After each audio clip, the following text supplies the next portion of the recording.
Hello and welcome. Today I want to put together a little guide for anybody starting Cursebreaker and they're looking for a good efficient start. So, besides being able to edit your character, you're also able to select 4 traits at the start. This is going to give you a 10% increase in experience gain and also start it off at level 3. For this, I highly recommend going for both Carpenter and the Tailor skills. Those are going to be your grindiest kind of pain in the ass skills to level up, so definitely those. And for the other two, you can really go for whatever you want.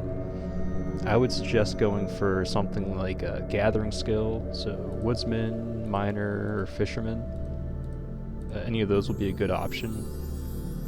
So like if you select fisherman and you cook every fish that you fish, and you if you cook every fish that you catch, there we go, you will actually level up your cooking faster than your fishing. So it's beneficial to get those up to a higher level quicker so that you can gather the resource quicker, and it just kind of snowballs there.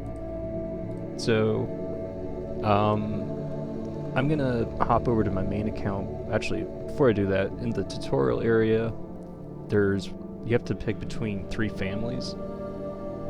There's like a warrior family, a trader family, and kind of like a relic ancient family.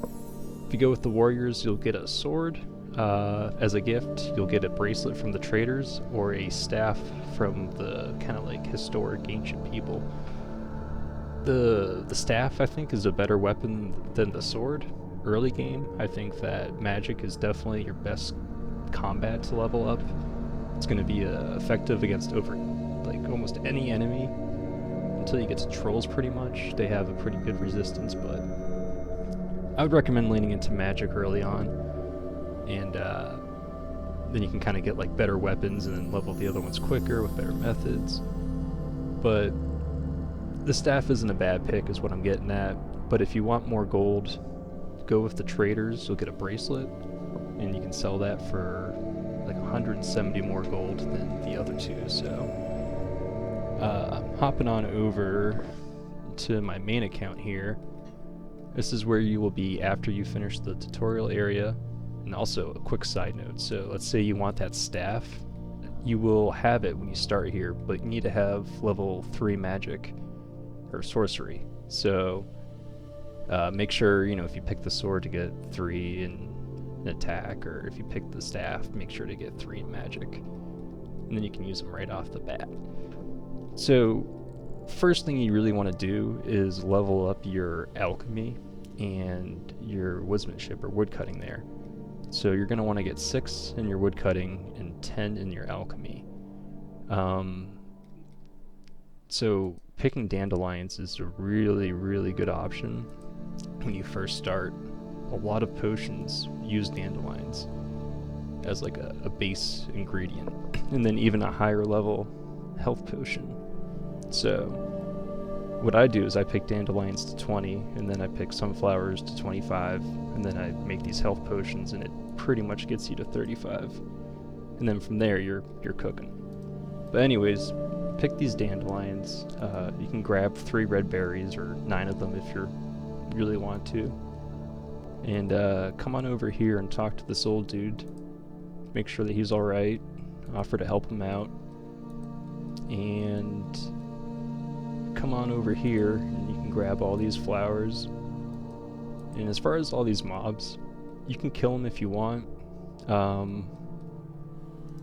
At best you're going to get like linen, in my opinion, and you can use that to start leveling up your tailoring, which is alright, but it's not really too worth it.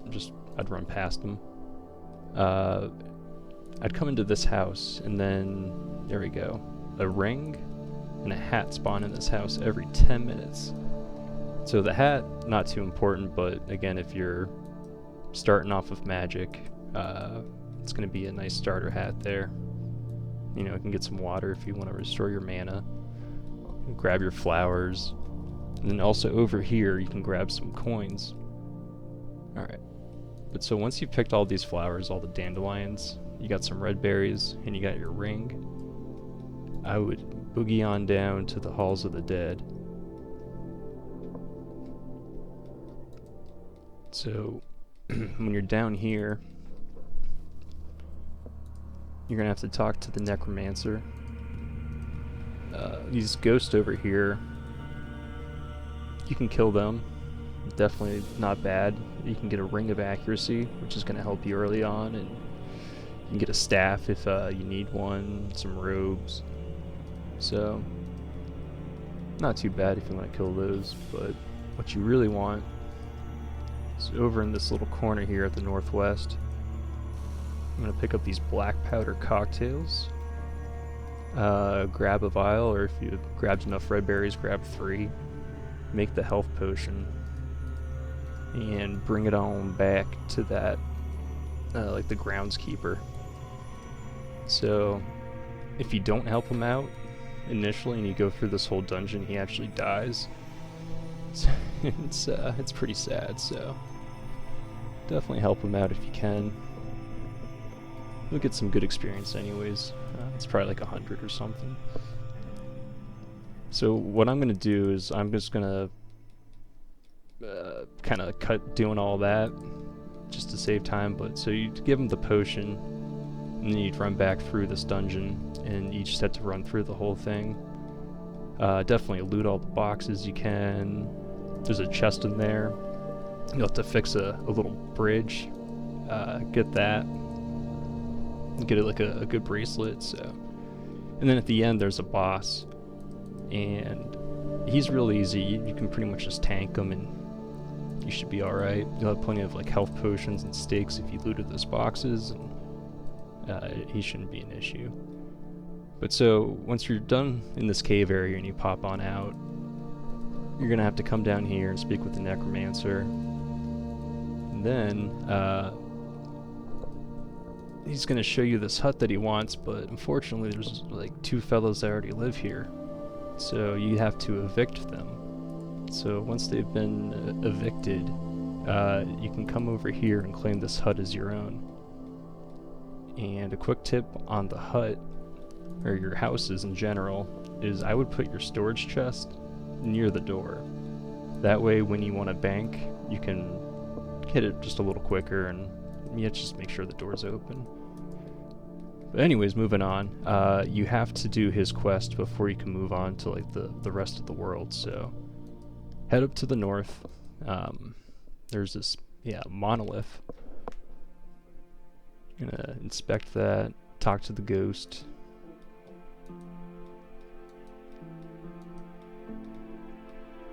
You have to clear out some stuff, get a pickaxe here, clear out the rubble, a hatchet over here for the woods, grab the 3 power gems, and pop them each into the respective monolith, head on back up, turn it in.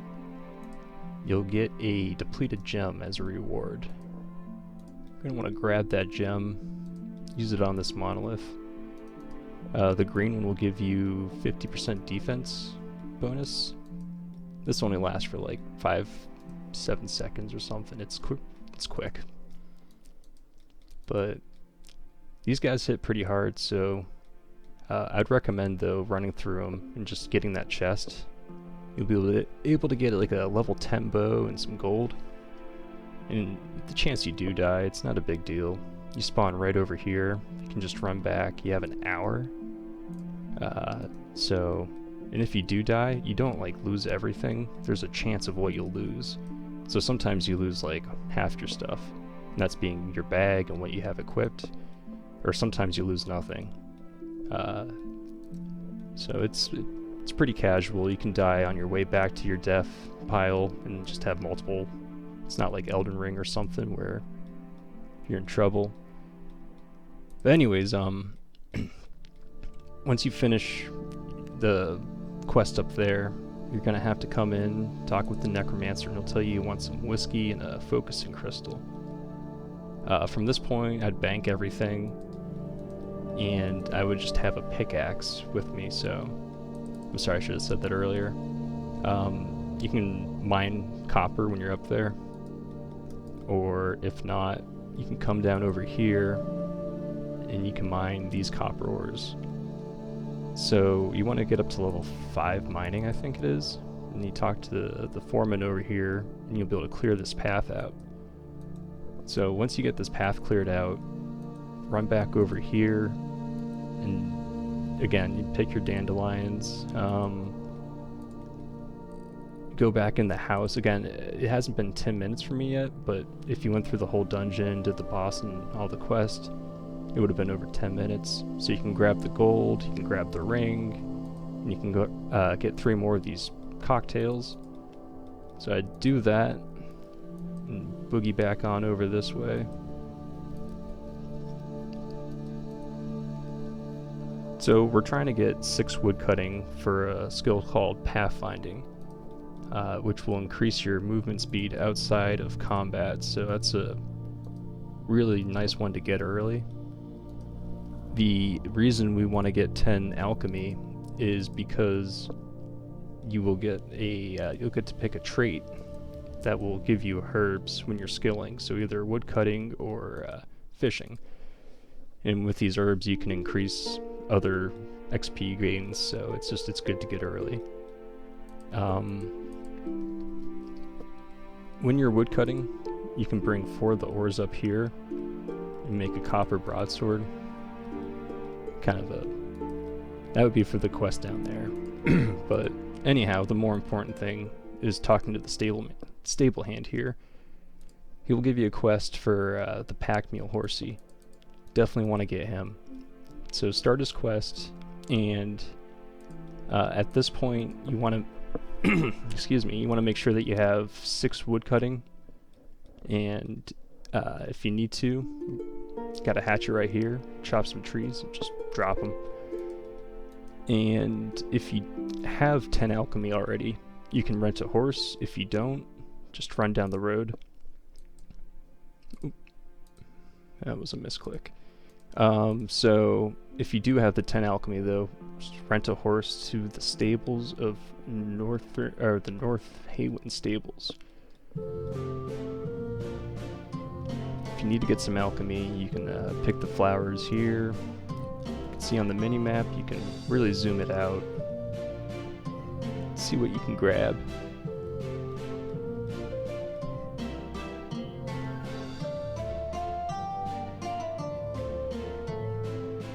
Got some flowers here, you got some more up there. In this house is where you're going to work on getting the whiskey. We'll get back to that later.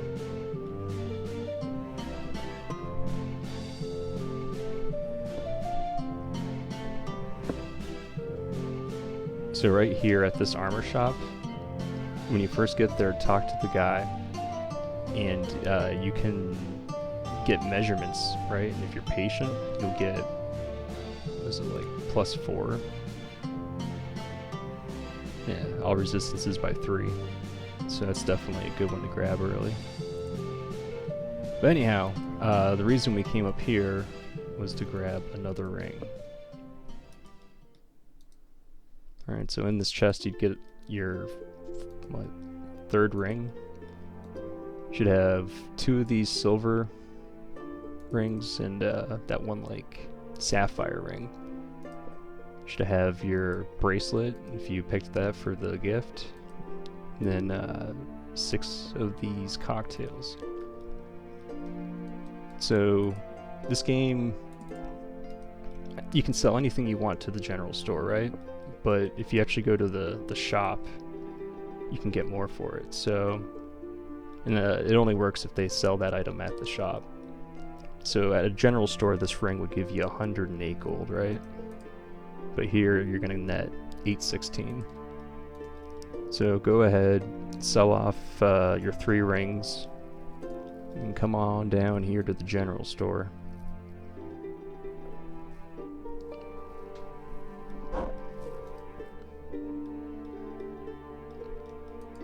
So when you talk to her, you can get the quest going for the focusing crystal. So you definitely want to talk to her and do the quest option. Then trade her and sell off your black powder cocktails and the bracelet if you have that. and make your way on up here.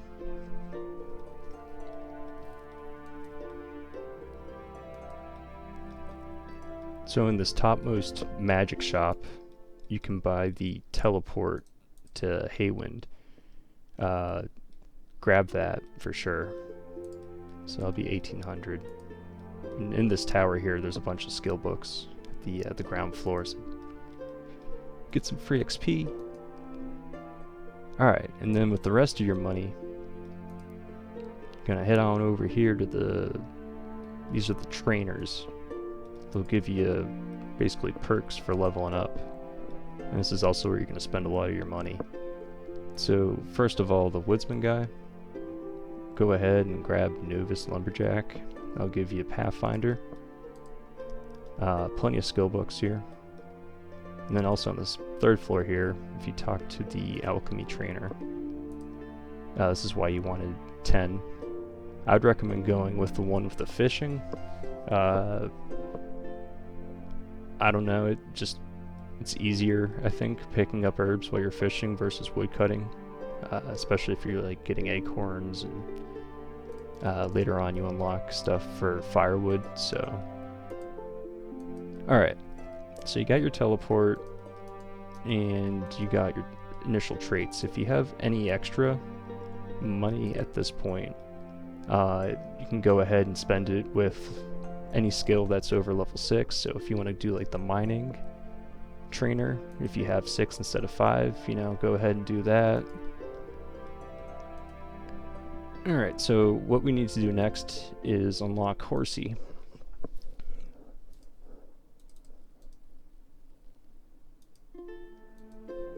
So for Horsey, we need 6 barley and, or 6. We need 10 barley and carrots. So you'll find your barley right here. And this is just to the east of the Haywind main gate. And then to the south of this house, you got some carrots. Grab 10 of them. And then hit your abilities, Homecoming. And you can travel to nearby locations. So we can go back to Timberwell. It's pretty handy way to get around. Unfortunately, it has a cooldown. So when you trade in or hand in your carrots and your barley here, you'll get Horsey. So now you're pretty set up to be skilling pretty efficiently. You should have better movement speed, and now you have Horsey. So Horsey, real quick, you can hold up to 15 items. So if something stacks like dandelions, you can hold 15 stacks of 15. Which is pretty good, or you know, like 15 food, whatever. He banks, I think it takes like a minute and a half for him to come back. So once you have Horsey and all this stuff, I'd go in with a fresh inventory, and I'd go back to this cave, and where all the fish were, I would get up to level 10 fishing, and I would cook because there's a fire pit right there. So you can take care of your fishing, unlock the next area to fish, but most importantly is you'd get a bunch of those herbs. And with those herbs, you can come over to your house, grab your pickaxe, bank everything. Sorry, not your pickaxe, you can grab your hatchet and your saw. The saw is an item that you get as a gift for picking crafting, as one of your like starter perks. So what I would recommend at this point is getting 15 wood cutting, which is kind of painful.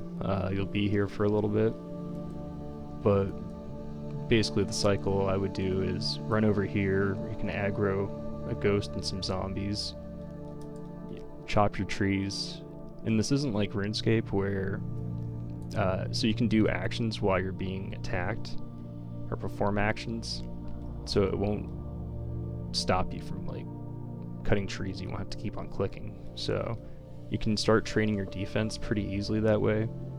Fill up your inventory with logs, and if you pop on over into this house, there's a crafting table, so you'd equip your saw and go ahead and craft whatever you can. Once I would recommend doing the spruce crossbows because you can sell those to the archery shop over in Haywind and get pretty good profit there. But this is a pretty good spot to train the early levels of woodcutting and crafting, also while gathering money. So every 10 minutes you can do this little cycle where you grab your coins, you grab your ring, and if you want you can go down and grab those black powder cocktails, and you can bank them with horsey. So when you're banking with horsey, you can either click on the item, click on him, or you can just right click, send to bank. I find that to be a little more reliable, a little easier. But yeah, I would get 15 woodcutting here, making all those crossbows, collecting those items, and by that time that you have 15 woodcutting, you'll have plenty of gold that you can go and sell.